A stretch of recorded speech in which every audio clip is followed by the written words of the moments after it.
السلام علیکم ورحمۃ اللہ وبرکاتہ۔ میں ہوں محمد معراج نبی اور آپ دیکھ رہے ہیں میرا فیس بک اور یوٹیوب چینل۔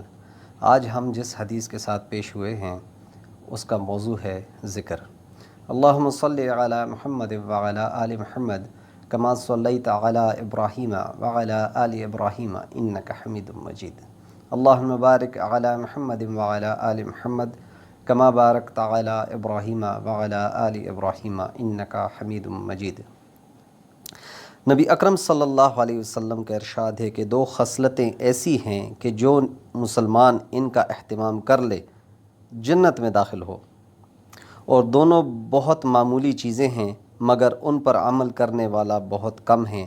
ایک یہ ہے کہ سبحان اللہ، الحمدللہ، اللہ اکبر ہر نماز کے بعد 10 مرتبہ پڑھ لیا کرے تو روزانہ 150 مرتبہ 5 نمازوں کے بعد کا مجموعہ ہو جائے گا، اور 10 گنا ہو جانے کی وجہ سے 1500 نیکیاں حساب میں شمار کی جائیں گی۔ اور دوسری چیز یہ کہ سوتے وقت اللہ اکبر 34 مرتبہ، الحمدللہ 33 مرتبہ اور سبحان اللہ 33 مرتبہ پڑھ لیا کرے تو 100 کلمے ہو گئے، جن کا ثواب 1000 نیکیاں ہو گئیں۔ اب ان کی اور دن بھر نمازوں کے بعد کی میزان کل 2500 نیکیاں ہو گئیں۔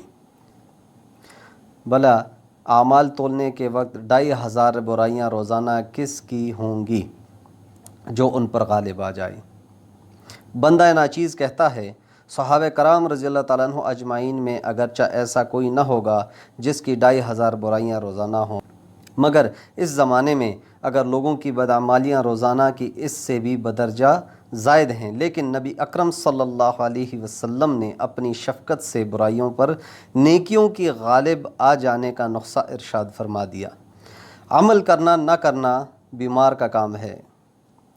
ایک حدیث میں آیا ہے کہ صحابہ رضی اللہ تعالیٰ عنہ نے عرض کیا، یا رسول اللہ، یہ کیا بات ہے کہ یہ دونوں چیزیں ایسی آسان اور ان کو کرنے والا بہت کم ہیں؟ حضور صلی اللہ علیہ وسلم نے ارشاد فرمایا کہ سونے کا وقت ہوتا ہے تو شیطان ان کے پڑھنے سے پہلے ہی سلا دیتا ہے، اور نماز کا وقت ہوتا ہے تو وہ کوئی ایسی بات یاد لاتا ہے کہ پڑھنے سے پہلے ہی اٹھ کر چلا جاتا ہے۔